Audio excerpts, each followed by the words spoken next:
really interesting display here of large cents, but they're not just regular. Can you tell me about your exhibit? I'll try. There are a lot of different things in here. The title of the display exhibit is Uses and Abuses of Early Copper Coins, primarily large cents. They were minted from 1793 through 1857. These cents were used for different items back in the days when they were fresh out of the mint, and the family out on the farm needed a button to make a coat. They'd use a large cent because it was available. They drilled holes in it, either 2 holes or 4 holes.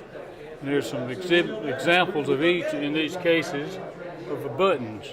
They used them for gears, they used them for lock parts, they used them for rests for soldering irons, counter stamps, they used them on their boots, they used them for bushings, washers, spindle pieces. They used them for gauges to gauge different things with. Some of them have been shot with a gun over in this corner in this case. There's all kinds of strange, I guess you think they were used for advertising purposes with a knife in them. They were used as candle holders. They were used for different things. The top section are large cents. It's a potpourri of abused large cents. Some of them have holes in them. Some of them have had the edges hammered, and some of them are square. They've got all kinds of holes and gouges in them, and partial gears and serrated edges. These are lock parts that were used in locks. These are gears that were used for different methods and different things. Keys, levers, and screwdrivers are these. And these are examples of rests for soldering irons.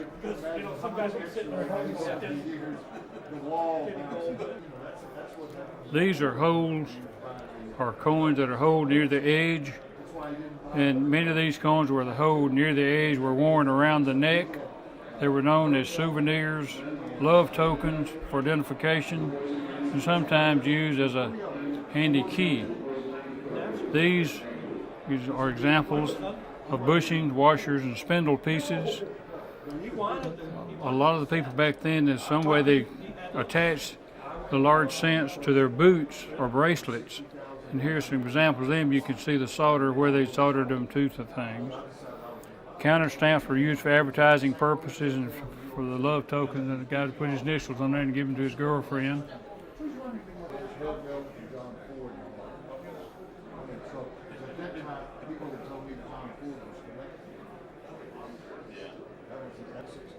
These are examples of large cents that have been shot with a gun, a rifle, a pistol, or no telling what. But anyway, that's what they look like. They're you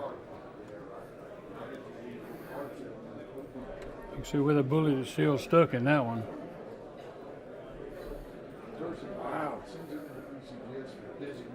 Okay.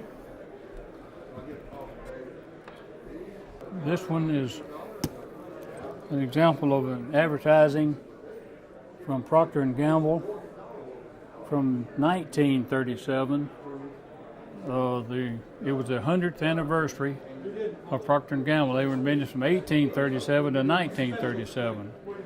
And they had a large cent in a little pouch inside a box. And that's an example of an 1837 large cent, which I added. The humdinger was used as a toy for children, and they would pull the string and make the thing zing, zing, zing, zing, zing, and that one actually does it. I didn't play with these when I was a kid, so I'm not too good at this. There's about 9 or 11 of them that I actually look at. And I always go take a little look at it. This $1 That's another example of a soldering rest, a gear. This Best Wishes is another example of an advertising thing. It holds a large cent. This is an example of from Butternut Company in Virginia about using a large cent in his advertising. He's a dealer. This is a 2-hole button. This is a 4-hole button. We've talked about buttons before, but anyway, that's examples of a 2 and a 4. You got a gear here. Half cents is half of a large cent, where they just cut it in half. Back then, a large cent would buy a lot of stuff. So to get change, they use half cents. That's a cutout. It's pretty new. That technology is around today. This is an example of a knife where the large cent was used as an advertising for an insurance company.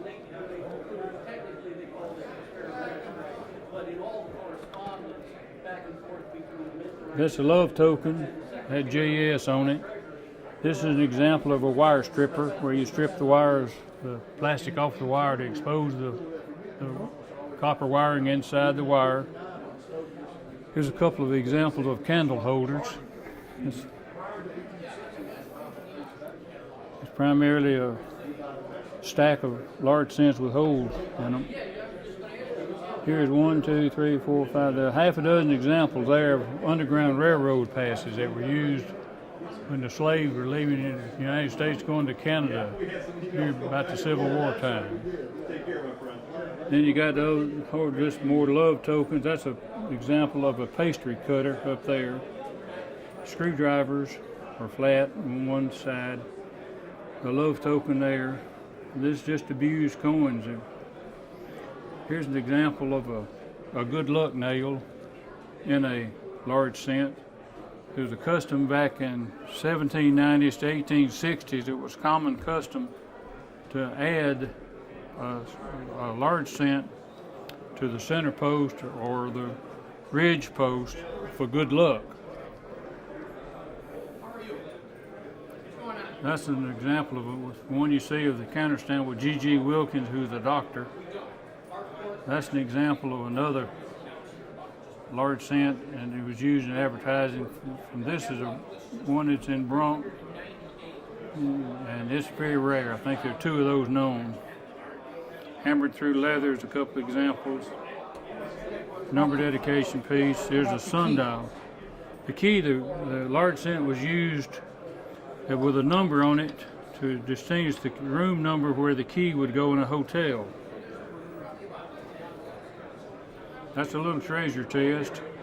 Back in the day, they take these large cents and paint them gold colored or silver colored and try to pass them off as gold coins. Nobody believe it, I don't believe, but anyway. Here's some examples of the center post and ridge posts with the square holes. And these are the buttons. Most of these are 2-hole buttons. There's a 4-hole. Humdingers are the ones where the kids played with a string, like the one up there at the top. These pieces were used in a pickle barrel or ringworm pieces. Back then, there's a wives' tale that you could use a large cent in some, I believe it was vinegar, and they let it saturate and melt the coin a little bit, and then they would put it on a ringworm if it had a ringworm to cure that. Another thing they did with a large cent is they cut the cucumbers up and put them in some vinegar and drop a large cent or 2 in there, and it would turn green and make the pickles really nice, beautiful green color. The way you can describe or know that you have those is they're so thin because they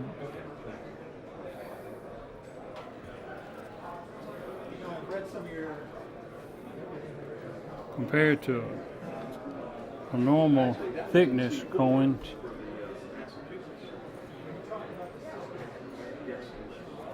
And what got you started collecting this kind of large cent? Well, I was just started along many years ago, and I was fascinated with the things that they were used for.